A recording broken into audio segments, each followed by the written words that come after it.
I can tell Sean is a serious uh um esports racer there with the fancy wheel. Mm, I got the Logitech, and it's working out fine for me. But I've been watching all these videos, and I'm like, I gotta spend thousands of dollars and upgrade my sim racing experience. you don't have to. You Right. really don't have to. Like I've been involved in simulation professionally for the better part of 2 decades now, and really, what this does over and above the Logitech that you have, it's just another level of immersion. It's not making me or anyone else any faster or slower. Really, it will Hmm. make you more consistent. Hmm. And it will also up the level of immersion that you feel for actually being in the vehicle that you're in. Like this Right. direct drive wheel it's astounding at what it does. Do I need it? No. Does anyone need it? Not really. You don't need it. Do you want Right. it? Oh, hell yes. You definitely want it. Without a doubt. And maybe we can talk about this in the show, but I started to get into iRacing, especially the dirt ovals on iRacing, just to help me better understand different conditions and like sliding Yeah. in corners, coming out of the corners, and things like that. And um, the season hasn't started yet, but I'm already assuming that I'm better prepared just because of all the iRacing, even though it's completely different than the go karts because the go karts don't have suspensions and all Right. that. But yeah. Two things. It's already in the show, so yes, it's definitely going to be a part of the show. All right. And the second thing is, yeah, man, it's definitely going to pay dividends. It will. Um, the more time you spend behind the virtual steering wheel, the more time you spend in that virtual seat, it will pay dividends in the real world no matter what you're driving. And it will pay dividends on so many levels. Like, reading track conditions, iRacing got that really right. I mean, you can Hmm. really see the line, you can see it slick up in certain areas of the track, depending on where people are actually putting their wheels more. If everybody's running down low, the bottom of the track's going to go away. If everybody's running in the middle of the track's going to go away. Same thing for Yep. the cushion. And like last night, I was actually running last night in I think there were like 60 of us in street stocks. And we had like D through A mains Oh wow, and 3 or 4 heats of 8 cars each. And that's a whole it's, night. dude, it's epic. It's so epic. It's so much fun. Um, and it pays dividends in the real world, from everything from racecraft to reading the track to car control and that oversteer understeer or you know tight to push scenario where you're actually feeling what the car's doing underneath you. And that is one thing that I will say, yes, this is better than the Logitechs or the entry level Thrustmasters. I mean, a direct drive wheel is a whole other level. And I Hmm. don't. Where are you at on the planet? I'm in Toledo, Ohio. Damn it, you're too far away. I was gonna say, if you're anywhere near, you're welcome to come by the lab anytime, man. I know from driving the go kart. Um, in I only participated in one actual race last year, and there was a couple of open practices where I will say I have three different times out on the track, and all three times it was completely exhausting because there's no power steering on the go kart, Yeah, and you're really yeah, fighting it. And the way the go kart's steering geometry works is you turn left. The left front tire raises so it puts the weight on the other tires, and so you're actually like manhandling this tiny little frame around the track. oh And I yeah. would There's just weight come, jacking and Ackerman, and you're yeah. moving around in the seat to get the weight transfer right. And yeah, I would just come out. Uh, I would get out of the cart, and I'm just next 5 minutes just trying to catch my breath. And like the next day, I would be so sore. And so I do want to get one of those. I want to upgrade the steering wheel just so I'm getting a little bit more of that feedback, that force feedback, and I'm fighting the steering wheel a little bit more. you can literally turn. This is a 20 Newton meter wheel. You can turn the force feedback up on this wheel to the point where you will get an upper body workout. That's what I want. Like a proper upper body workout. And there's enough power, and this is the DD1. They make a DD2 that I think this is 20 Newton meters. I think the DD2 is 25 Newton meters. maybe might even be 30. There are some out there like Augury and some other direct drive wheels that literally go all the way up to 30 Newton meters. The crazy thing about these things, though, if you're running that level of force feedback and you know that you're getting ready to bin it, like if you literally money the cart or the car that you're in, you better be ready to take your hands off the wheel, because it's enough force it'll take a thumb off, man. I mean, it's that kind of power, and it's instantaneous. Like it literally, it'll jack you up, man. If you're not, What is yours mounted to? Ours is quarter inch plate, quarter inch aluminum plate. I mean, like, I see the steering wheel in front of you. What, like, do you? I think you're green screened, so I can't see the scenario that you're in. Are you in a frame, or do you have I'll show you. Hang on just a second. This is making for compelling podcasting, ladies and gentlemen. I'm already ruining the podcast. No, why Sean's converting over to show the video people his simulator. I'll say, welcome to No Driving Gloves. It's Sean, Will sitting in the corner quiet. It's obviously John. And I'm going to probably mutilate your last name, David. I'm sorry. I've heard you all the time. But David Picciuto. Am I close? Pretty close. Picciuto. Picciuto. He has a podcast, Making It, that I've listened to since I think I started like episode 11. And, of course, listen to them all now. And you guys are, approaching 200, over 200. And David has a YouTube channel, Make Something. And I've always considered restoration and people who build cars and that kind of makers. So I've always listened to him. And recently he's come into the car hobby and picked up go-karting and has alluded to on some of his YouTube and podcasts that he's getting a little bit more into cars. You know, he's mentioned a couple other YouTube channels that are car things and that. And I sent him a message and said, hey, why don't you come on the show? We'll talk to somebody who's new to the car world, because you know, between Sean, Will, and I, you're probably looking at 90 to 120 years of car experience. Disturbing number of years of car experience. And you know, David's kind of new to that. Plus, Sean's go-karted since he was, you know, a wee little lad, and Will builds cars and welds and that. And David's actually, you bought a go-kart to run last year. You bought another one to improve on that, and then you decided to build one, correctly? Yes, you've been paying attention. That is correct. Yeah. So John's been cyber stalking you. That's all. So there's a little of the whole premise of the show. So David's instructions is to come on the show with questions and kind of quiz us, and then we'll get a little bit of feel for his take on the car hobby with some crazy car guys. And I think he jumped at the chance. But that's where we're at. Sean's got a picture of his simulator. For those of you watching on YouTube, when we switch back to Sean, it'll be there. Oh, yeah. And okay, Sean's serious. Yeah. That's Sean's company. They make. Yeah, we actually build those. Okay. Yeah. Okay. Yeah, we actually build those. Nemesis Lab came into light about 2 years ago, and it basically came from, we've been involved in simulation professionally for the better part of 20 years. And I have been very fortunate to be part owner of a couple software development houses that worked in the 3D world and physics development and sound design. So we built cars, tracks, textures, physics development, sound development, all that good stuff. And then I got to consult for hardware companies over the years, and got to the point where about 2 years ago, I was like, if I'm ever going to build what I really want to build, I got to do it myself, which falls right in line with what you do, David. I mean, you make stuff.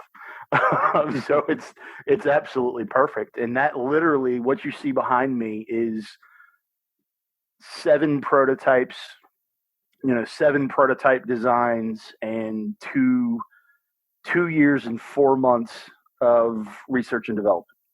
Mm-hmm. And I'm sure you can relate to that on multiple levels with what you have built on your channels. It takes many iterations to get something right. It really does, man. Like I can't tell you how many times how many times have you, this is a really good segue. Thanks for setting that up, John and David. How how many times have you, over the course of the last season or season and a half that you've been racing, and you're building your own kart now, and you've basically gone into the whole make stuff ethos that you put together? How many times have you gone back to the drawing board in just that year and a half? I think the answer is going to surprise you. I don't go back to the drawing board very often. Really? So yeah. So you've already surprised me. I'm shocked. A lot of times what happens is I'll get an idea, especially if I'm filming it for the YouTube channel. Yeah. I'll draw it out to the point where I've been doing woodworking and things like that for a few years now. So I have a pretty good idea on what's going to be successful. The only times I'm not 100% is when you draw something up in the 3D world, you don't get an actual feel for how that piece is going to live in the real world. So sometimes I'll build the thing and then it'll function as it's supposed to, but it doesn't look right. So there's something about it. And or the other way. Yeah. The other way. Yeah. Or the other way. And with doing YouTube videos is my career. And so if it doesn't come out right, that's it. I just move on to the next thing. And then hopefully that next project comes out right. So I don't go through the iterations of building something 3 or 4 or 5 times. That sounds like me cooking dinner, man. Yeah. You make a bad dinner, family's got to eat it. On to the next one. Yeah, on to the next one. Now with the go-kart build, I have been as John mentioned, I bought basically a race ready package last year so I could dive into it. And I was like, I'm going to clone this kart. I'm getting into metalworking. I want to do some fabrication, some tube bending and tube notching and all that. So, and then I realized like the kart that I had, the steering geometry wasn't the norm for the type of races that I do. And there was like this weight jacker built into it, which this kart was probably from the late 90s, early 2000s. So things have changed since then. Yeah. And so I decided I'm going to sell this. I'm going to get a more modern kart with a more common steering geometry. And then I will clone that. And I'm not cloning this kart to sell. This is just for me. This is like a learning process for me. So when the season starts, I think it's actually going to start in June. We'll see how, the world. Yeah. We are going to have some private practices, like an invite only type thing. And so at a couple of the tracks. So that'll be fun. I'm looking forward to that in a couple of weeks. But the actual season is supposed to start in June. But the go-kart that I'm going to start off racing is the one that I purchased because I want to get a feel for the kart to understand what I'm supposed to feel and when I'm racing. When I get a better understanding of that, then I'm going to take the one that I built onto the track and see how that compares to the other one. And if I can do the different setups and see if I can make it act like it's supposed to. And then I'm lucky enough to know some more experienced racers that they can hop in and say, yeah, this feels right, or this is totally off. But with a go-kart, I don't think it's going to be totally off because most of the setup is in tire pressure and steering geometry and stuff. So I think I'm going to be okay. But this one, I'm hoping to run like the second half of the season with this one that I'm building. Maybe next year I build a better one. Now that I understand why the tube is bent this way and why it goes together this way, that I can continue building my own over the years. I don't ever plan on building the kart for anybody else. Oh, I see a go-kart chassis manufacturer coming.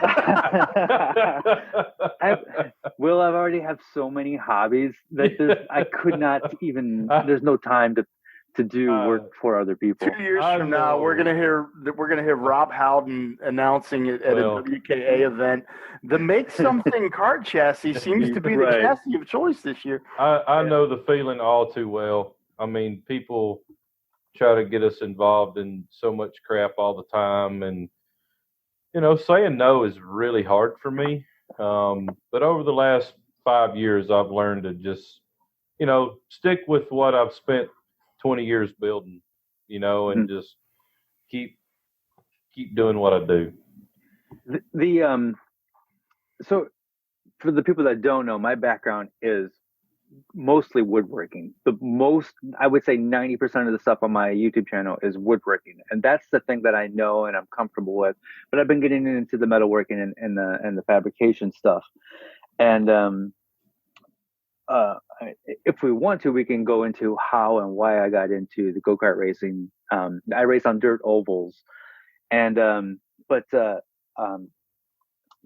one of the things that really drew me to go-kart racing was like all the making that is involved.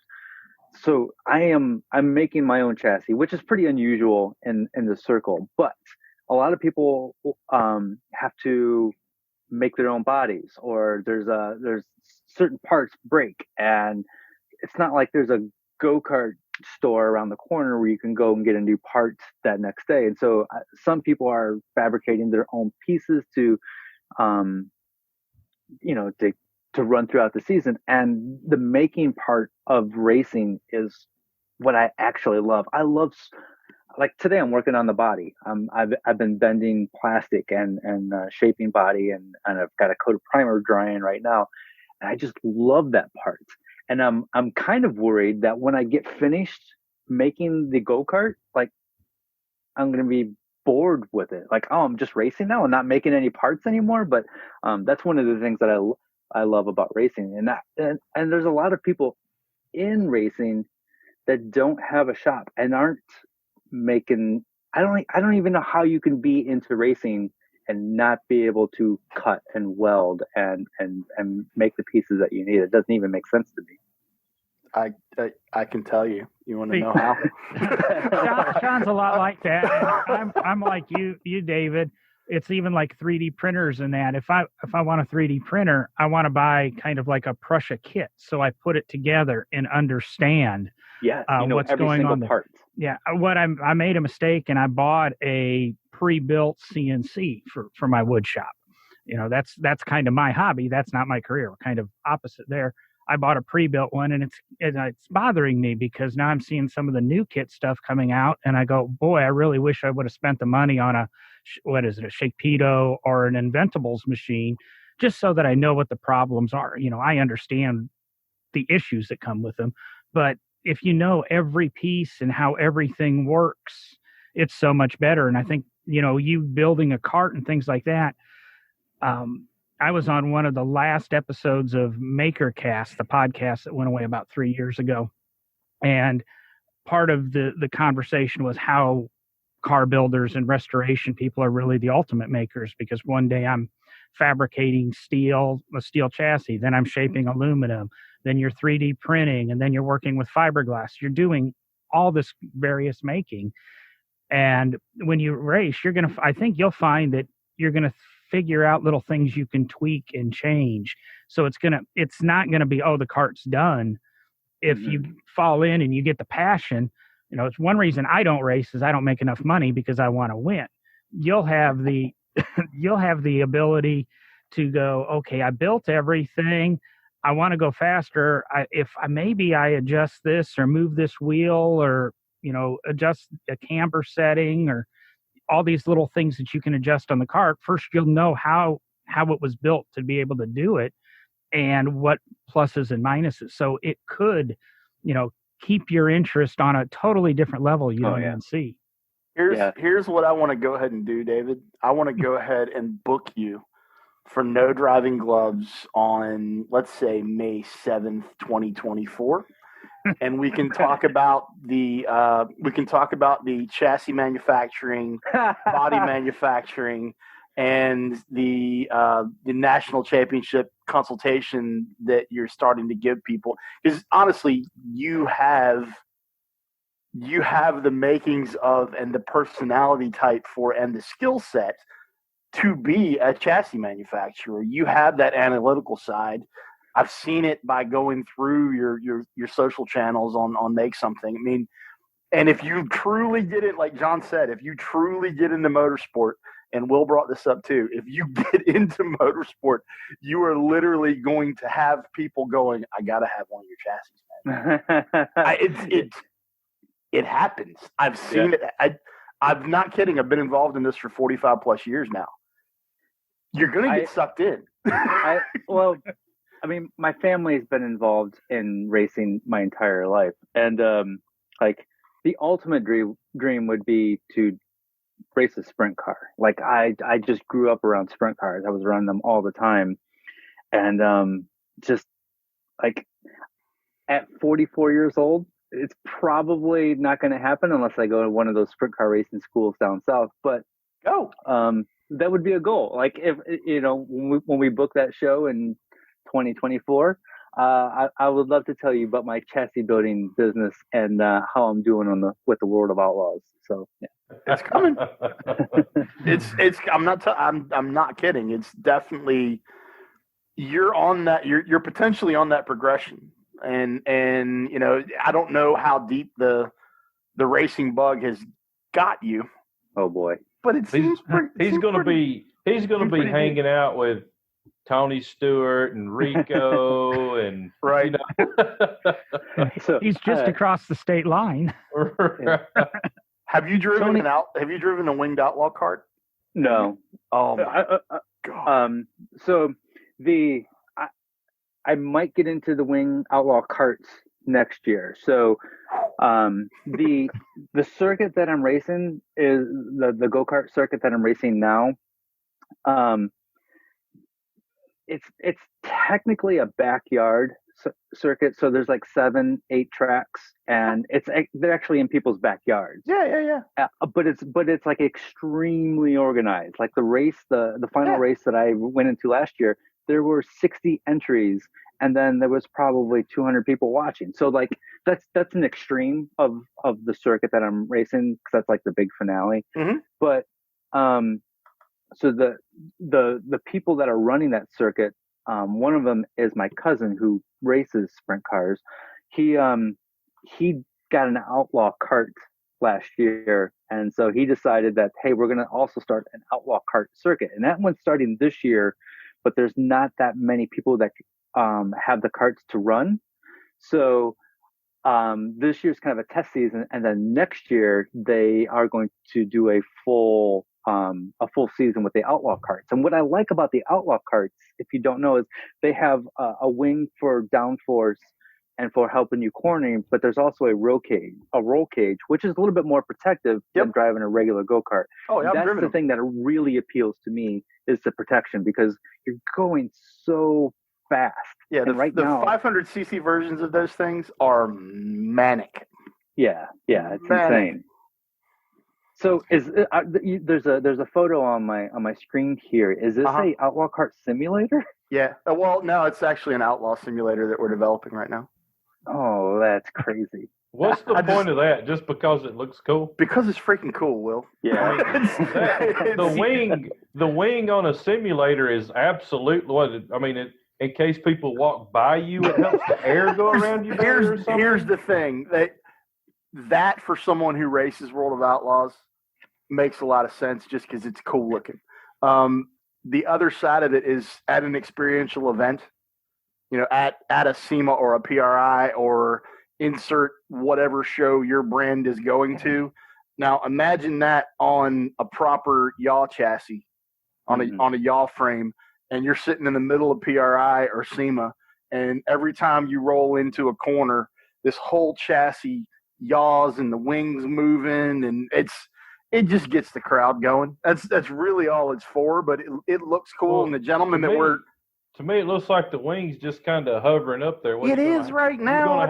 You're gonna have it hung from the ceiling by cords, or it attaches to your helmet.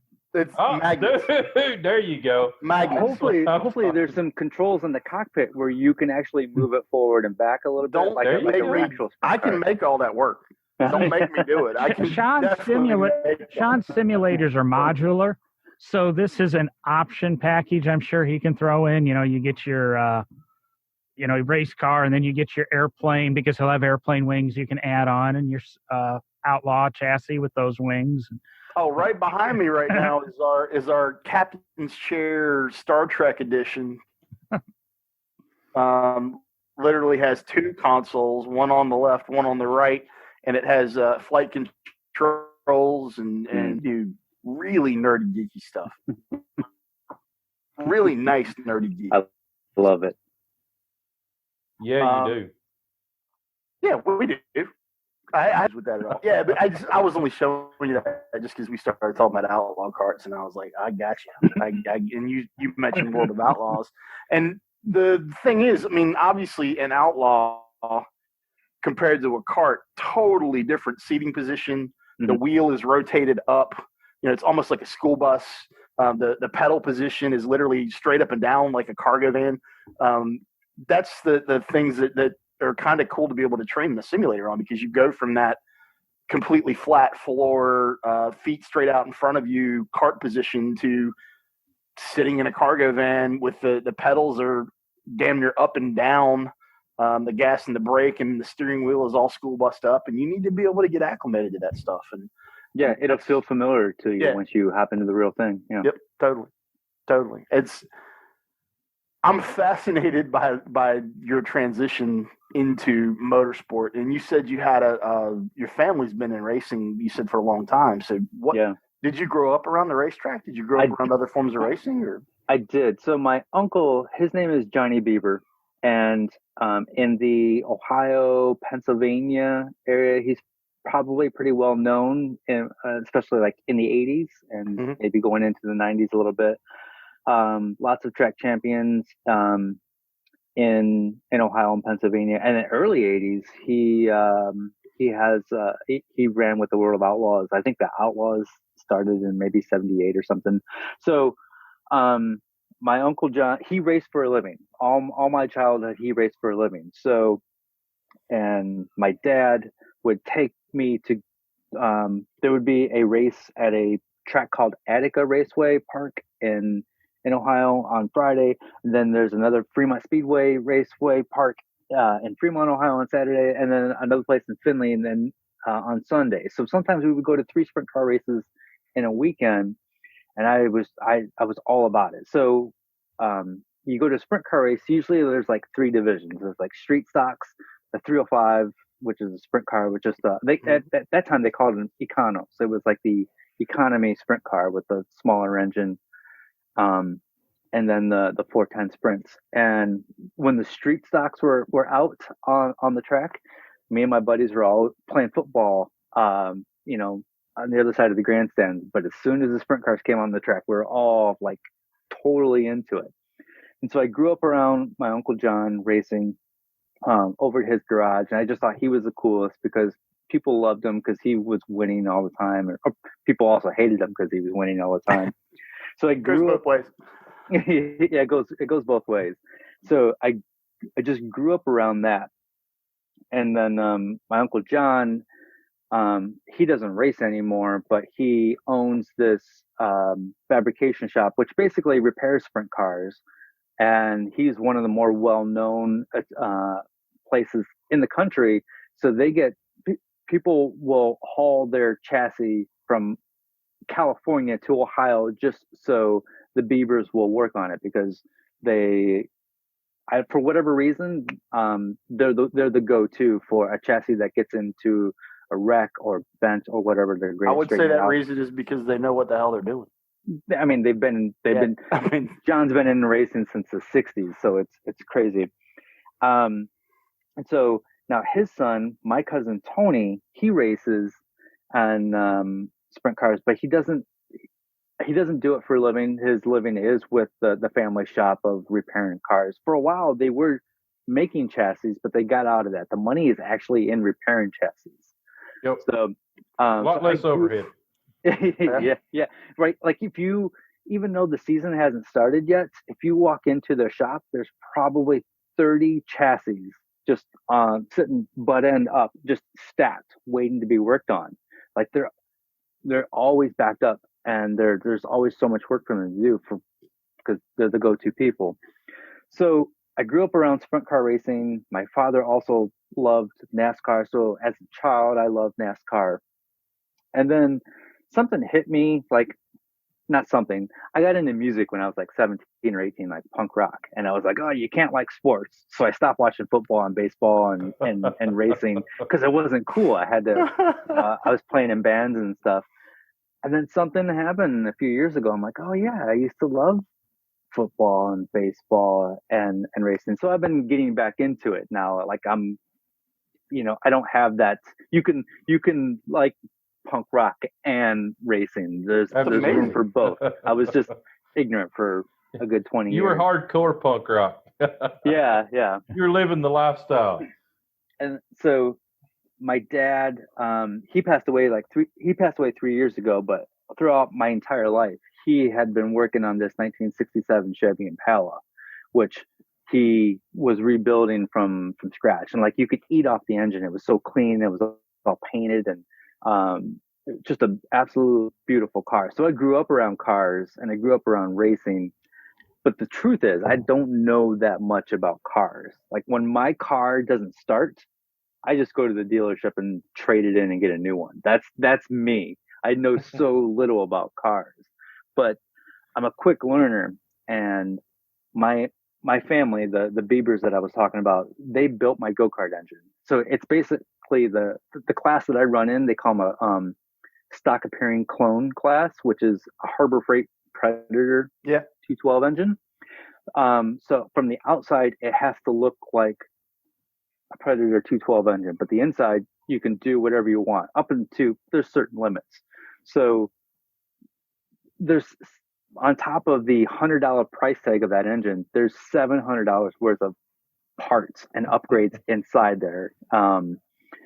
So they built that engine for me. But next year, because I love learning stuff, I am going to learn how to build my own engine, and I'm going to do that. Like I just this it's the thing that I love about motorsports is there's so much making involved, and there's like it just feels like there's an endless possibility of learning. And for what I do, I make content for a living. Like there's so many videos. Like I can, as I'm learning, I can make these videos and share them with my audience, and it's endless. And it's the thing that's got me excited about making videos again, because if I've been doing woodworking for like a professional, I'm quote unquote YouTuber for 5 years now, and the woodworking kind of gets boring. So I'm glad that like there's this new thing that I'm into. And we won't let anyone on your woodworking channels hear this, because that would. Well, it's like your podcast co-hosts. I mean, they aren't exclusively woodworkers anymore. They do everything. Jimmy being, the guy that does everything in the world. So yeah, I think what you're doing and how you're changing your channel, for a guy like me, it works because I want to see you do different things. I do enjoy when you go back and do a little bit of woodworking, but I enjoy the other stuff that goes along with it, just to see a different way of doing it, or go, oh no, he should do it this way, but I don't want to comment because I don't know how to comment and not be one of those trolls. So, I think I did that to April way back when she was new. I said something and I keep saying, nah, she'll hate me forever. So, but I remember like Mark Spagnolo, he is huge in the woodworking field. And before I was doing this for a living, I remember like making some snotty comments like, that's not how this other person does it, you're doing it wrong. And so now as I receive those comments, I'm like, oh, that's cute. What's cool though is you get to take the years and years of experience that you have doing what you've done with the make something and the woodworking side of things, and seeing how that translates over to the vehicular side.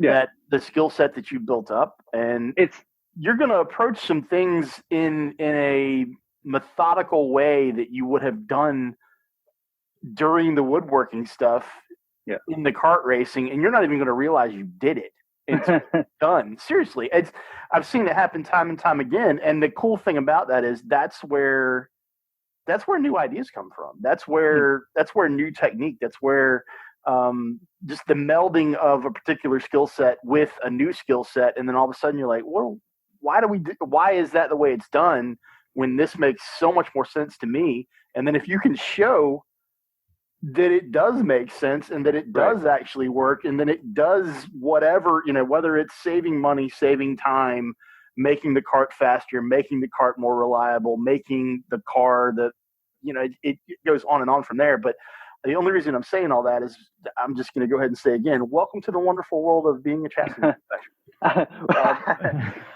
I remember when I was first got into woodworking, and one of the challenges is clamping, because clamps are stupid expensive. And I mean, every tool is stupid expensive, but clamps aren't a sexy tool. Like, you get a new table saw, that's a thing to get excited about. You get some new clamps, you're like, I just spent hundreds of dollars on a stupid thing that's going to sit in the drawer. It doesn't even look cool. But I remember, so when you don't have all those clamps, you get creative on different ways of holding pieces together or holding it to the bench. And I kind of miss that, because after you do something for so long, you just become, you're only in this bubble, and you only know the proper woodworking ways to do something, or to clamp something, or to make that cut. And so now that I'm experiencing with the metal fabrication stuff, like, I don't know, and I don't always go and research. I just like, oh, I need to cut this weird compound angle. This is how I would do it in the wood shop. Maybe this will apply here, and that's so exactly what. It's exactly what I was saying. And you're definitely more creative when you don't know. Instead of clamps, yeah, it's magnets instead of clamps. How many of those clamp-like tools do you have in your shop, Will? I mean, it's thousands. my biggest drawer in my toolbox is, completely full to the rim of all sorts of clamps and vice grips. And then one of my fab tables, one whole end is nothing but clamps hanging off of it. And that's just on the sheet metal fab side. You go over to the machining fab side, and it's clamps. So one of the on the front end of the go-kart chassis, like, most of it is flat and sits on a perfectly flat surface until you get up to where the spindles are, and so it curves in to make room for the tires, but also goes up, so to level out when you have the wheels on the chassis. And so there's a compound curve in there, and then there's a piece of tubing that runs between the two long rails. I'm having a hard time figuring out how to clamp this up, and I'll get some magnets on there and it's barely holding, and then as soon as I get the welder up there, it falls, and it's frustrating. So I'm like, okay, I'm just going to go grab some 2x4s, and I'm going to cut the 30-degree angle here, and I'm going to cut a 60-degree angle here, and then I'm going to just clamp them to the pieces. And so I'm using all my woodworking tools and scraps to make jigs to hold the metal pieces. And I know it's not the right way, but it's working, and it's getting me by, and it's holding the pieces together. Tubing's the hardest material there are to clamp together and hold at the right angle, and especially something like that. I know exactly what you're talking about, where it curves inward, then it curves upward. And I'll go ahead and save you a little bit of trouble, since you're going to be a chassis manufacturer one day. He doesn't know it yet. He doesn't realize it yet. He's already there. Just go ahead and buy you a CNC tubing bender, and you can bend all of that in one piece. Then you won't have to weld it together.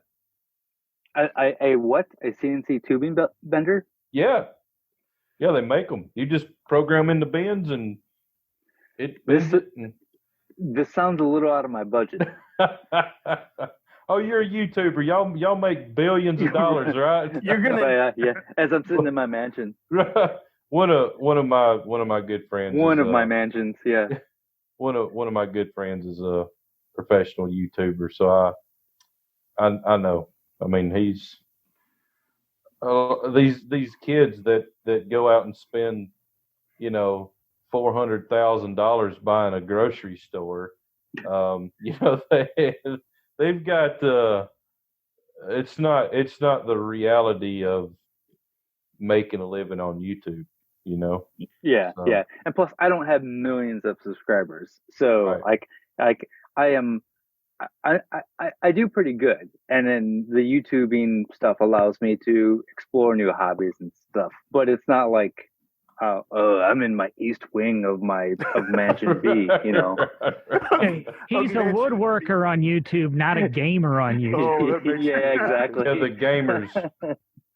I'm in my east wing of Mansion B. I was going to say to you, though, but my last job was at the Barber Museum down here in Birmingham, and it's the world's largest collection of motorcycles and largest collection of Lotus race cars and that. And I was on the car side of the museum doing restoration.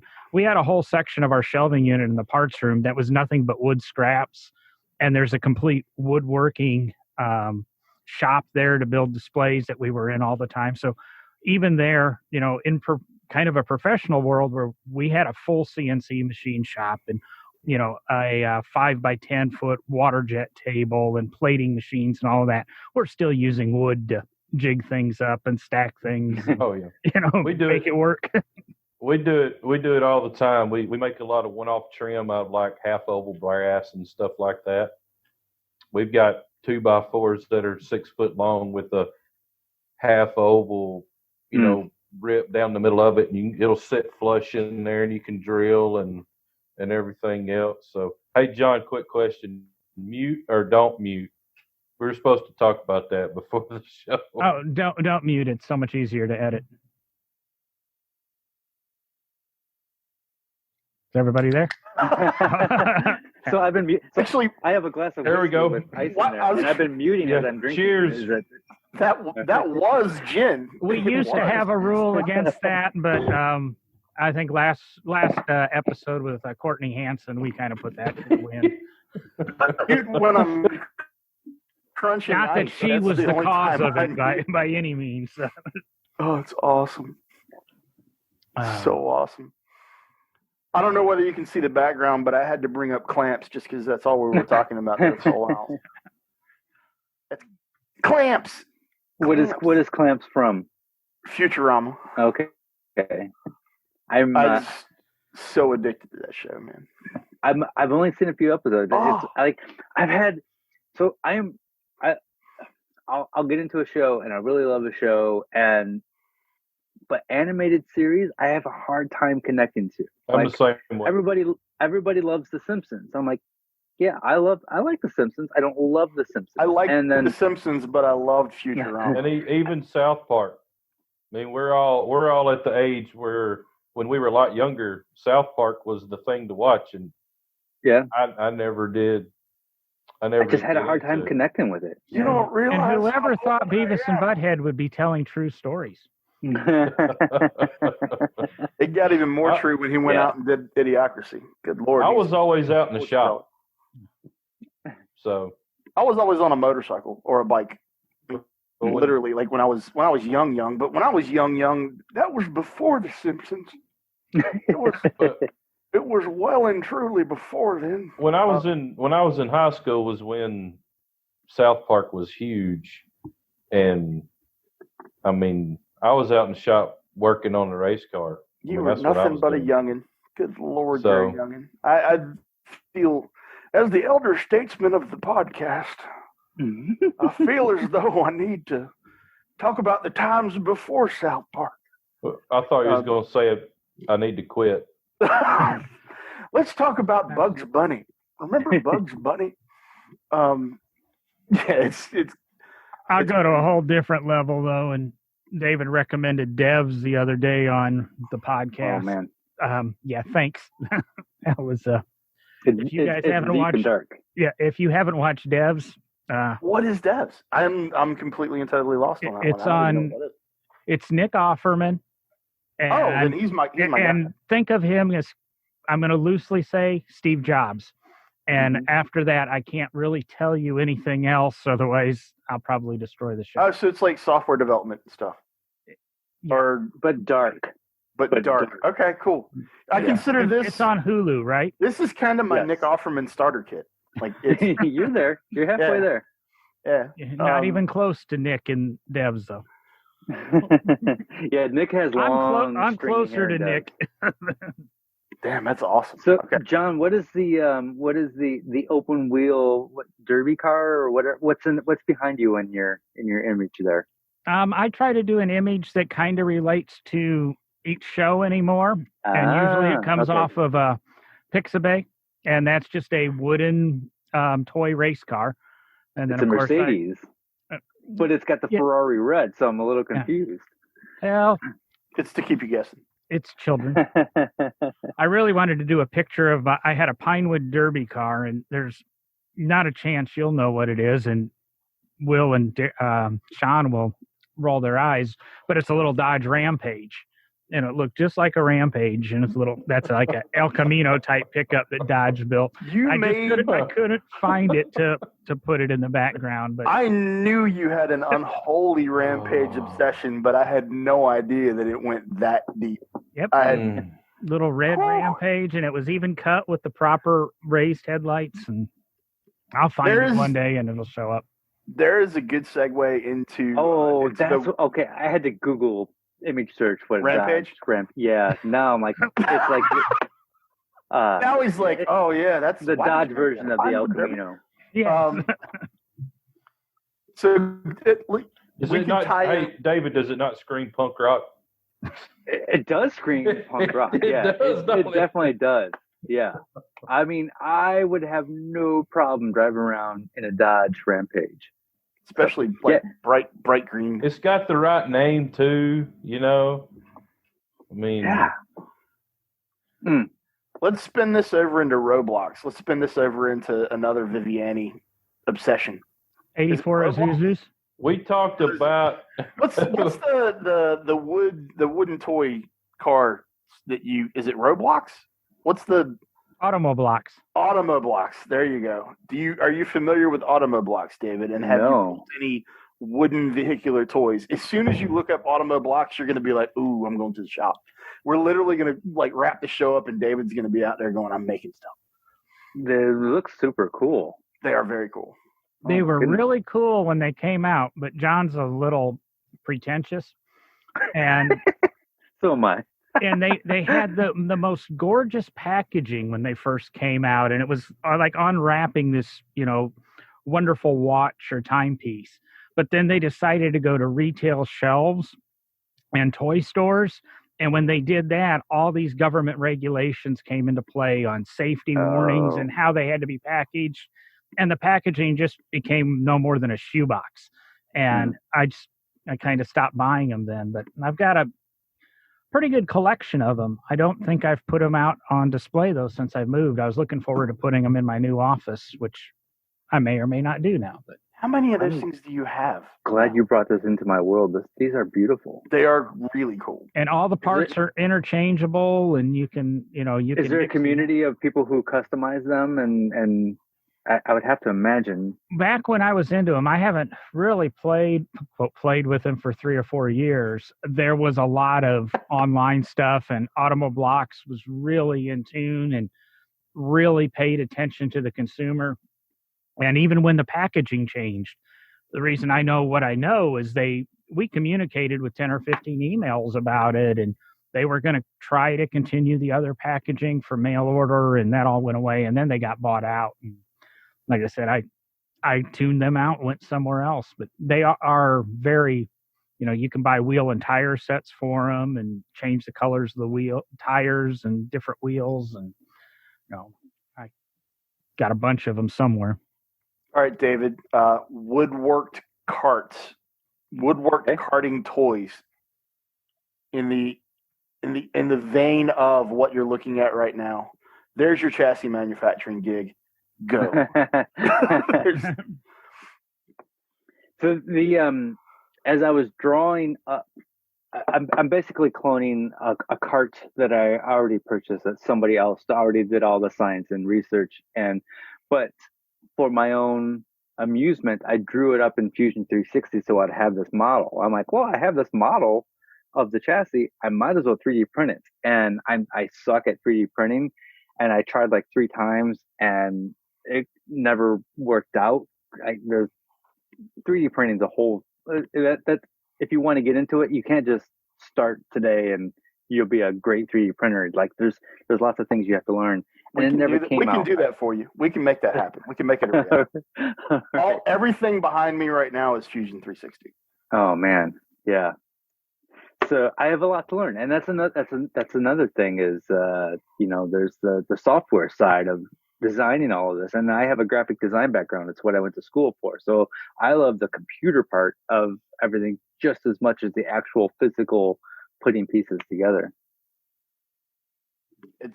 That's half the fun, man. I mean, it's the journey that we've been on the R&D. I'm sure is very similar to the journey that you've been on, David, with the cart. And I don't want to speak for John or Will, but I do want your response to this. Isn't the build is more than half the fun to me? Like the research and development path that we've gone down to get to where we are with what you're seeing behind me right now. That journey's been an absolute blast, man. Like going through the prototypes. And do you get that, Will, when you're going from concept to paper to actual, out in the shop and forming stuff out of metal? Is that what you love, or is it? Yeah, absolutely. Yeah. That's that's why I do it. It's not riding around in it when you get done. But I mean, don't get me wrong. That's fun. Pretty cool too. That's the reward. Yeah. Right. That's the reward. Where your reward hopefully is making money. I'm making money as I'm building it, where you're spending all your money while you're building it. So, I mean, I could see more in your instance, Sean, where I enjoy making money too. I'm not gonna lie. I don't think there's many people that don't. So Right. I would enjoy once I got finished and it took off and then I started making a bunch of money. Don't get me wrong. We're looking forward to that, sure everyone on this that would be pretty enjoyable too. But fortunate for me, I'm making money as I'm producing my product. And then the cool thing about that's even better. Once it's finished for the customer lets me have it for a couple of years to go show it. So I get to wear the new off of it and then give it to the customer. I mean, I got the best of both worlds, right? That part of the hot rod world has always blown my mind, and I'm not sure how you guys have built that into the industry. But you said a couple of years? Yes, it's insane. Yeah, what? Totally insane. Yeah, you've got it. Well, it depends on when you debut your car. So we like debuting cars either really, really early in the year or late in the year. So to us in the hot rod industry, SEMA is day one of the year. So when you're talking to a car guy and they say this year, well, that's between November and November. So if you debut a car at SEMA, you got SEMA, and then you generally take it back to your shop and get it ready to do the outdoor show thing. Good Guys, NSRA, stuff like that. So you've got a year to do that. Well, after a year of doing Good Guys, then you can have a year or so of hitting smaller shows, ISCA shows, and stuff like that. So, if you've got a really big car, you can get 2 years out of it. Wow.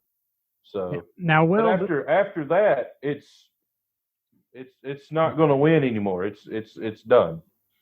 So yeah. Now Will builds on the very high end of the industry. There's some cars I think he builds and then they just go away and he never sees them again. But it's even like in restoration. Sometimes, we'll take 3 or 4 years to do a restoration. And the most fun to me in a restoration is researching and figuring out what was correct. And I always did, factory original Concours type restoration. So everything was exactly the way it, quote, came from the factory. Oh, yeah. And researching and figuring out how to make those parts or where to acquire those parts. And you do 90% of the work and you have 10% left. And that's really that 90% of the work again, because that's the hardest stuff and the stuff you put off. And then when you're done, you get to take the car and show it for the client. Sometimes they'll keep it at their house, but more often than not, every show you take it to during that first year, you find something that needs to be tweaked or adjusted or tweaked. So it's always coming back to the shop. And you get to play with it for a year, and then you give it back to the client, and then they have it for a few years, and then it ends up at Barrett Jackson or something, and you start over again. That's exactly how we've, like Sean alluded to, how we've worked that in. It's the shakedown process.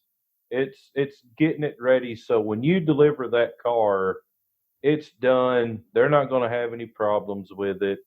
All the wiring sorted. Because, we're building these cars with either one-off machine, handmade parts, or aftermarket parts. And everybody, I'm sure, has dealt with aftermarket electronics. They suck.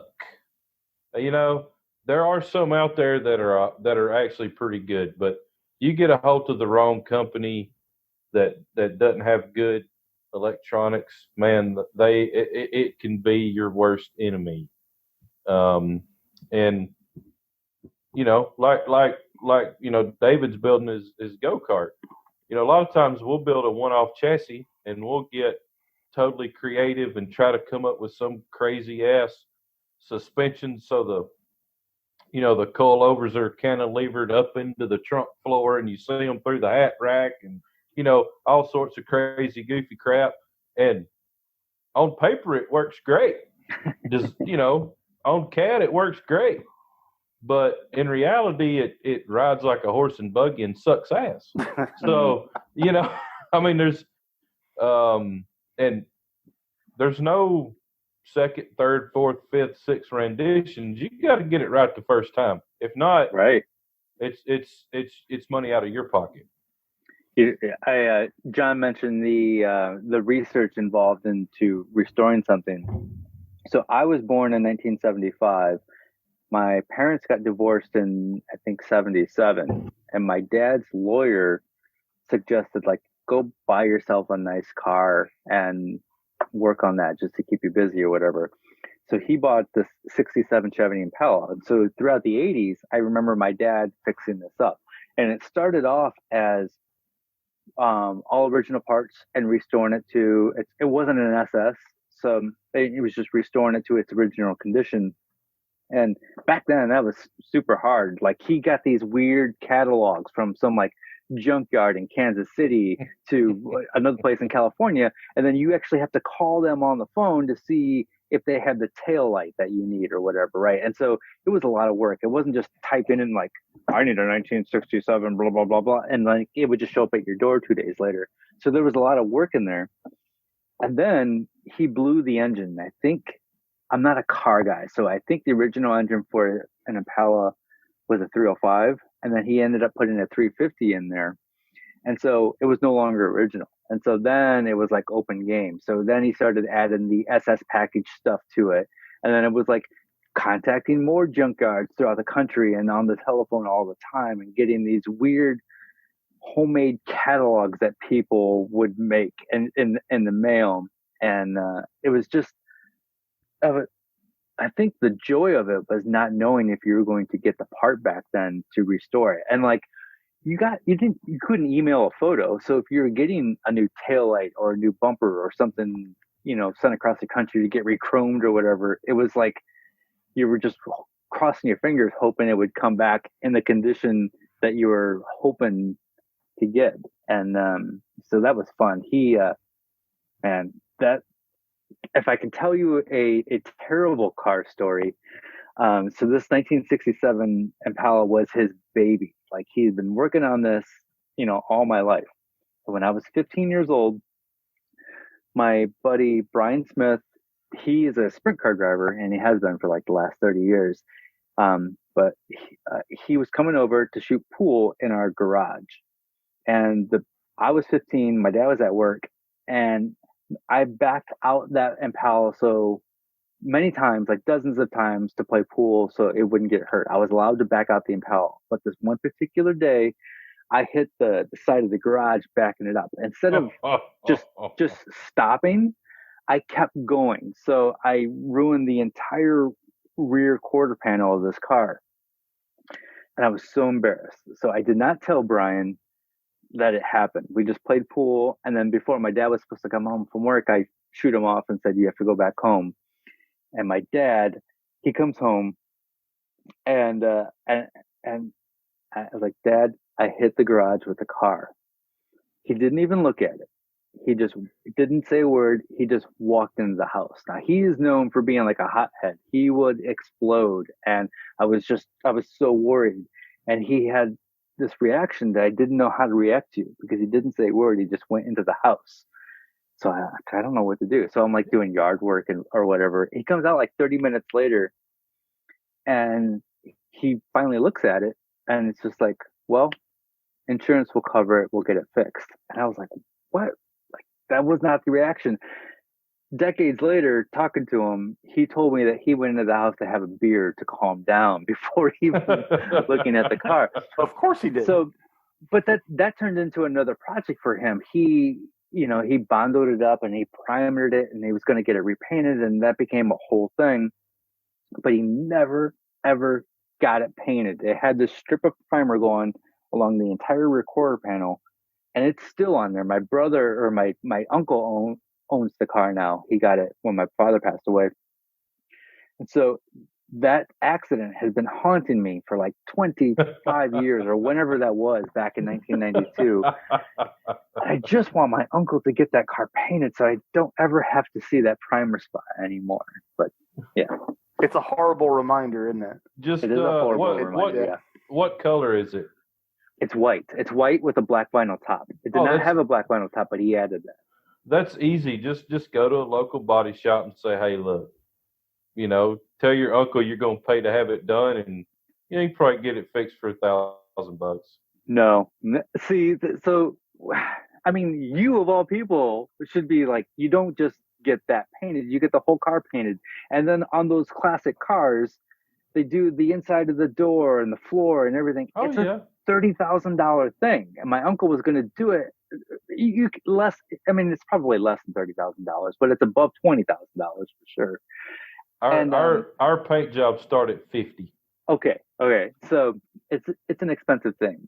And my uncle's going to get it done. He's just not ready to put that amount of money into it. Because if you put a $30,000 paint job on a car, it's mind blowing. The car is still only worth like $15,000. Right. Or whatever. I cannot believe a 1967 Chevy Impala that is absolutely beautiful is only worth $15,000 or $20,000 or whatever it is. Is it a 4-door? It's a 2-door. It's worth more than that. Yeah. Well, there was the appraisal when my father passed away, and we distributed some of the bigger things to everybody. I think it came out to $15,000 in the appraisal. So I don't know. They hit it. That's just a running driving car. Yeah. Not one that somebody has restored. I think you're probably even if it's just the quarter panel that needs to be painted. Which John is a lot more familiar with this than I am. I'm thinking that's about half of what it's probably worth. I was thinking, if it's a good restoration and that the appraiser, I do a lot of appraisals, David, probably deducted for that quarter panel, and probably undervalued it for the estate taxes, which I don't know if they would have applied to you. I don't know what the situation would have been. But appraisal numbers can get fudged to benefit buyer, seller, insurance company, owner. So I would probably say that's probably a low to mid 20s car without seeing it. If it's running, driving, functional, and 15 grand, 10 to 15 is going to buy you one that runs but is beat up in that. So it might be worth spending the $300 or $400 for your uncle and getting it reappraised so it's properly insured. And in my typical thing, if you go back 2 or 3 episodes, we do an interview with Adam Martin, It's Adam Martin, Insuring Your Lifestyle. And ironically, Will and I went to college with this guy also. He used to be a vice president at Haggerty, and he now owns his own independent agency.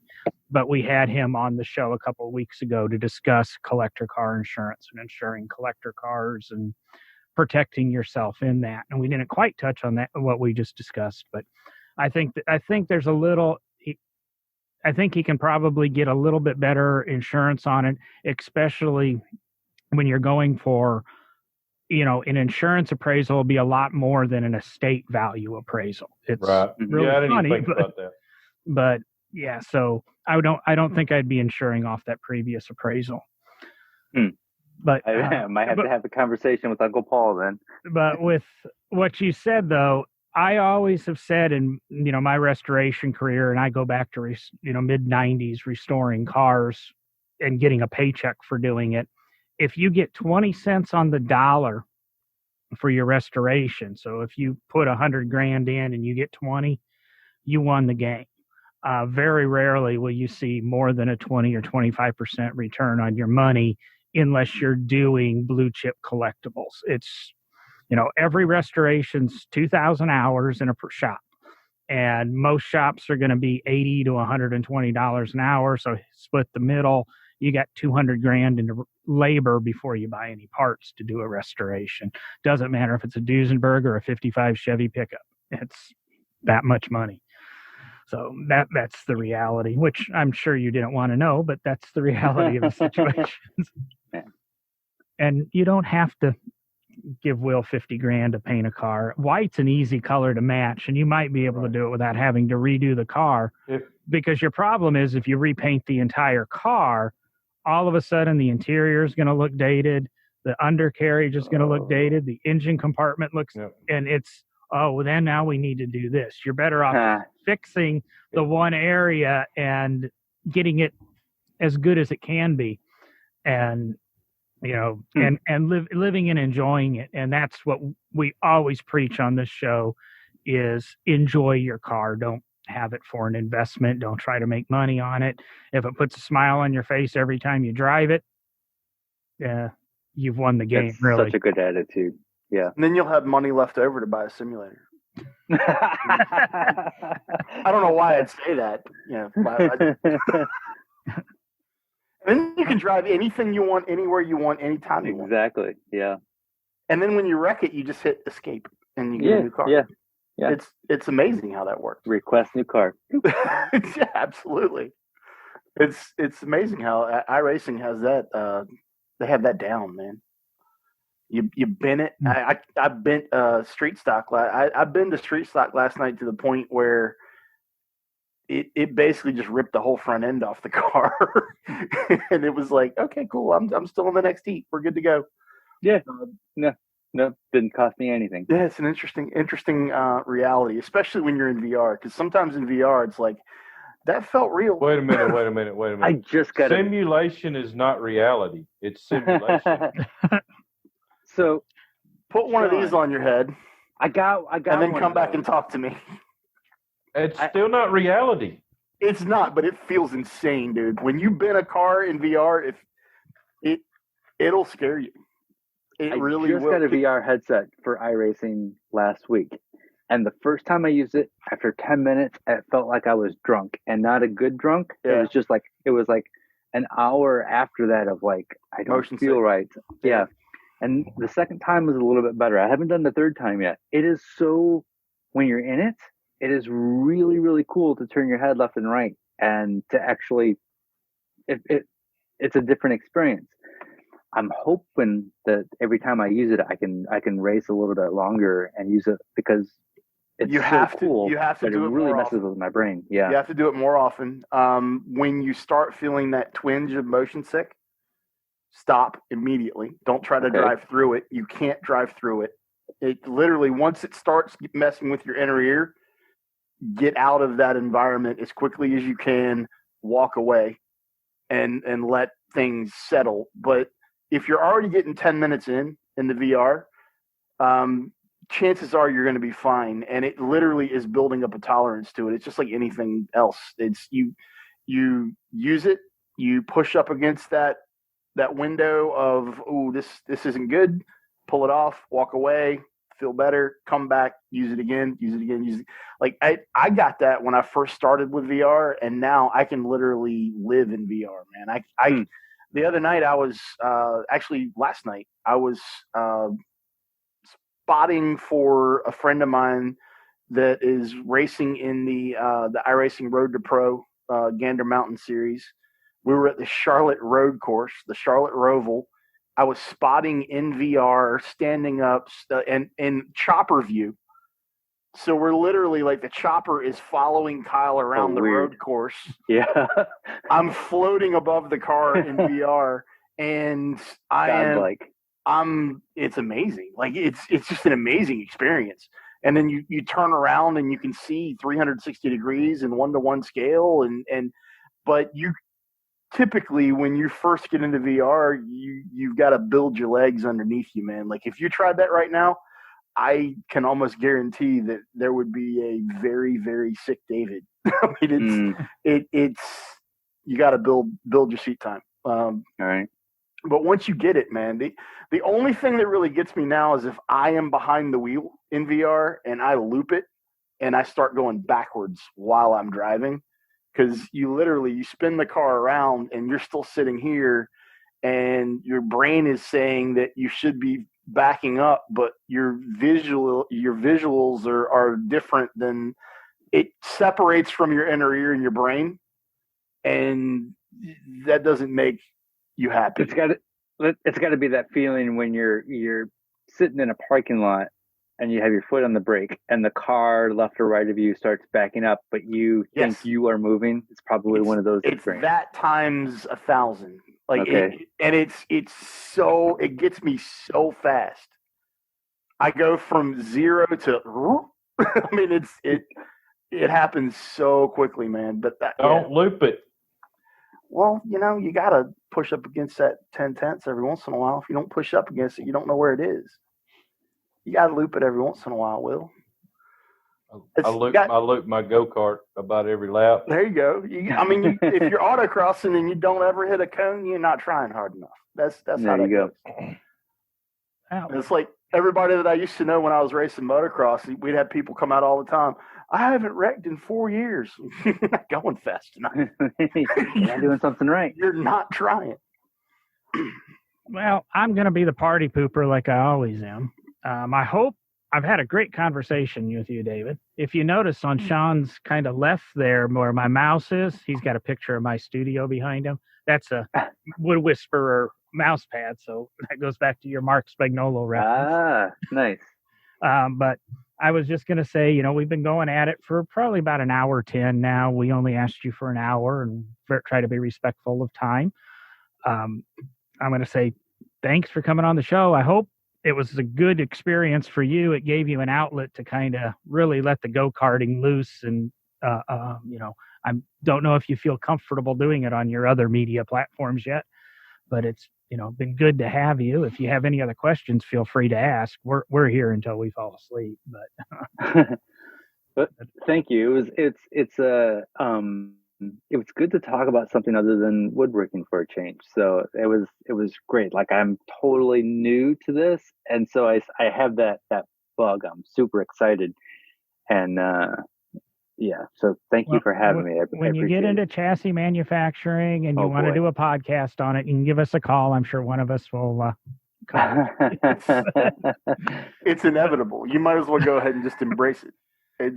You're walking that path, man. And if you want, add me on iRacing. Add me in your My Races on iRacing, and all right. We'll hook up. And if you've got any karting questions going forward, if I don't have the answer, I know folks that do. All right, I'm in Class D, but I don't deserve to be there. I will. Dude, I have a personal account, and I have our Nemesis Lab account, which is our commercial. We can use it at trade shows type thing. Mm-hmm. Our Nemesis Lab account's all rookie because I've never taken the time to build it up, man. Okay. I literally, like, if I'm racing in iRacing, it's either in a special event on my personal account, like 24 Hours of Le Mans or something like that with the teams that I race with, or I run hosted stuff.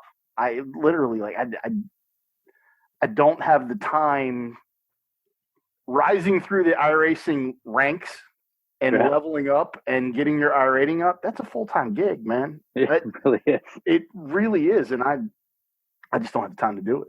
I totally understand where you're coming from. But you do want to get out of D into C as quickly as you can. And then that opens up a lot more dirt opportunities for you. So if there's anything we can do, like John said, if there's anything I can do to help you out when it comes to the racing side of it and the iRacing side of it, just let us know.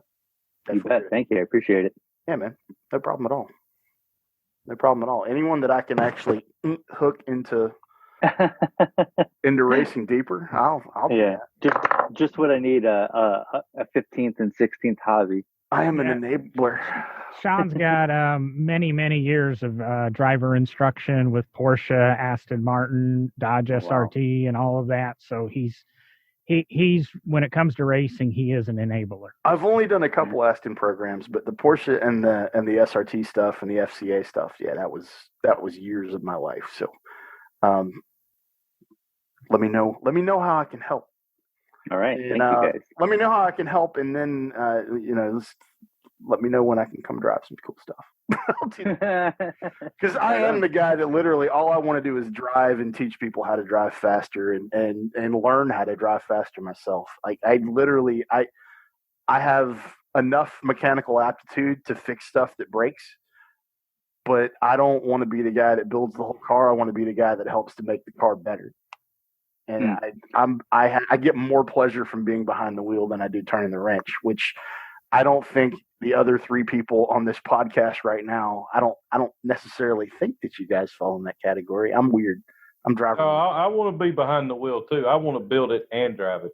Well, yeah. I was driving a 640 drag car when I was 17 years old. Yeah, I want to go fast. Yeah, but you get a lot more pleasure out of turning the wrench than I do. Like I'm sorry you feel that way. Do you not? Well, to me, I consider that the lazy man's way. You don't want to build it. You just want to go enjoy. You're damn right. I want to pound on it. I am right there. You want to break somebody else's hard work. Yeah, I do. Yeah, I do. And you're not going to be there to help them fix it. No, I will totally be there to help them fix it. That is wrong. That is wrong. You're going to be the wrench guy. Hey, hand me a wrench. If that's what needs to get me a beer. I don't mind doing that at all. I'm not the first guy under the car, and I'm not the guy that you want like setting gear lash. I don't know enough about that aspect, but I do know about chassis dynamics and aero balance and corner weighting a car and those things. Sure, I'll jump in and I'll go to town on, but you don't want me setting up your rear end. That would be a bad thing. Unless you want your 488 amazing Detroit locker or whatever X-Track. Okay, I'm going to say we get the feeling Sean doesn't like wrenching on cars. No, but thank you again, David. I was supposed to have my first race on Sunday the 3rd, and then we had this podcast on the 6th, and I was really hoping like I could tell you about the first race of the season, and we could talk about that, but things are weird right now, and hopefully in June we can actually start racing. So, well, maybe I'll shoot you an email in June, and we'll have you on to tell us about that first race. All right. It's funny. Man, I just bought scales. I'm like, scales cost just as much as the used cart package that I bought. Like it's insane, but I know it's going to really help me with understanding what setup is doing and comparing A and B before and after the race. Have you read the book Chassis Dynamics by Herb Adams?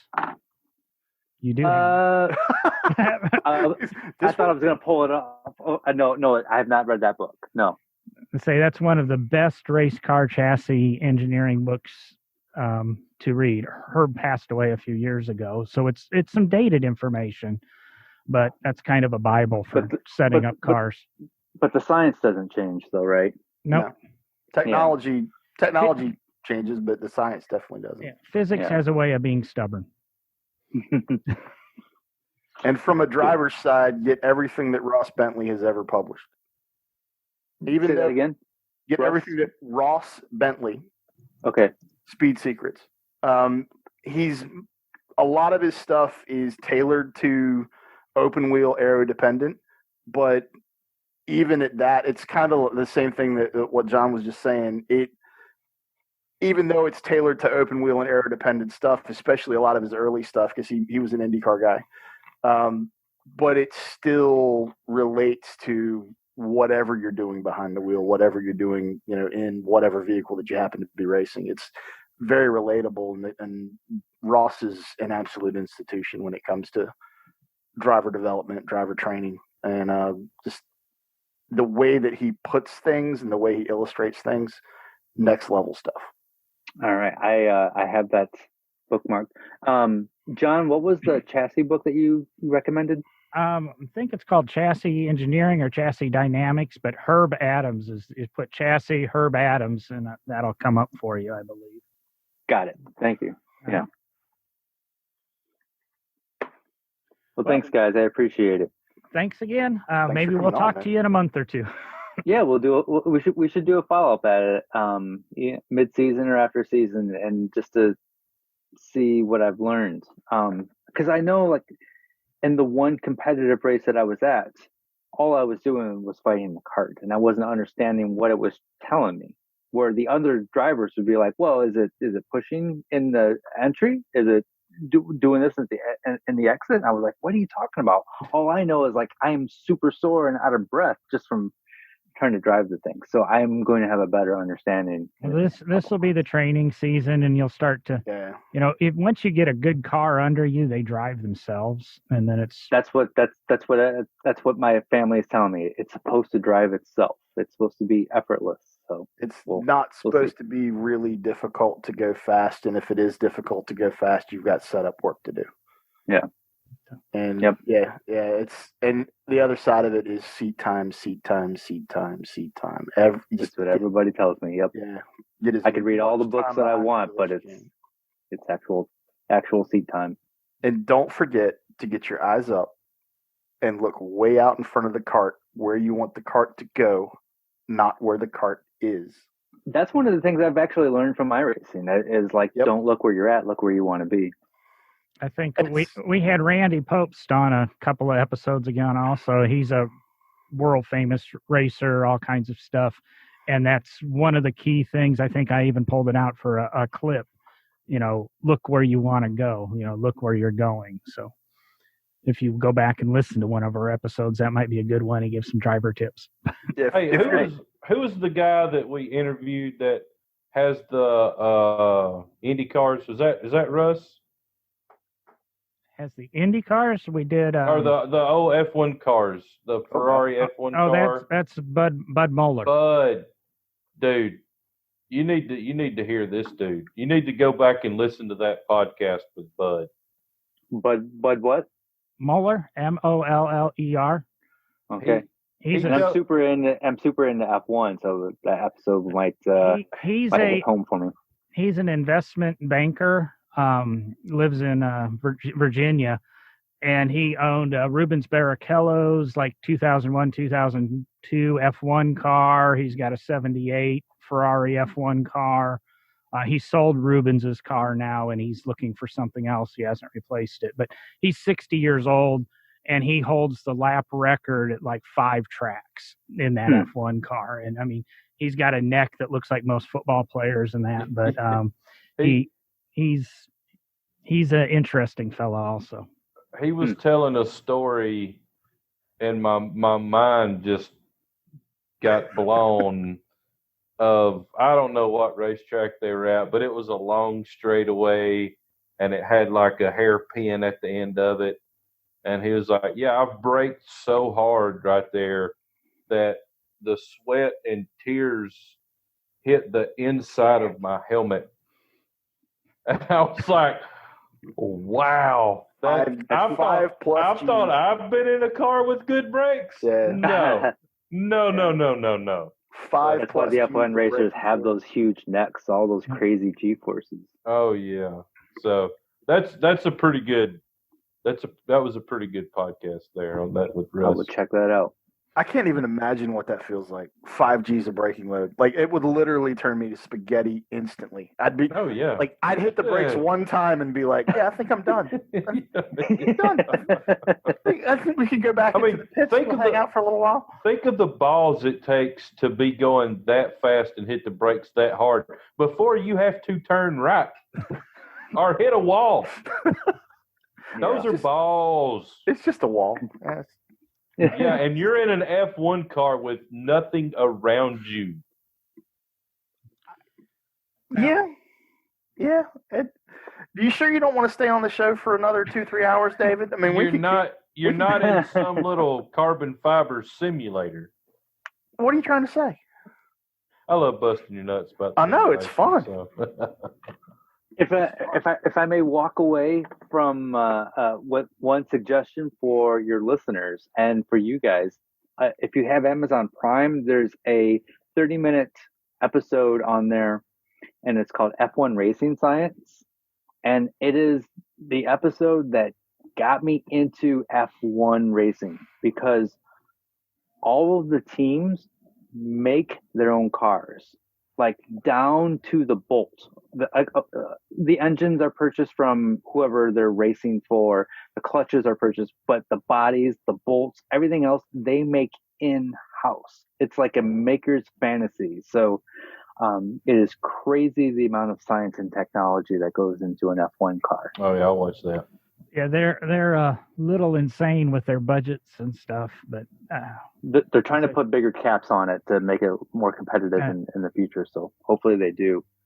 I like watching F1 just because I like to see the new rule set for what are the changes that are going to be made for the following season, and then try to guess how much faster the engineers are going to figure out how to make the cars when the rule set mandates 15% less downforce and 20% less tire width and 42% less wing surface. And they do all this stuff in the rules to try to slow them down. And then the engineers are like, engineers are like, no. So much we got this. That they even have rules on how much time they can spend in the wind tunnels.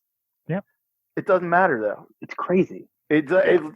They limit them in the wind tunnels, and then they break out the FEA software, and they literally spend all the extra time. How long have you been into F1 racing, David? Only a year. A year. But I'm back. I'm so.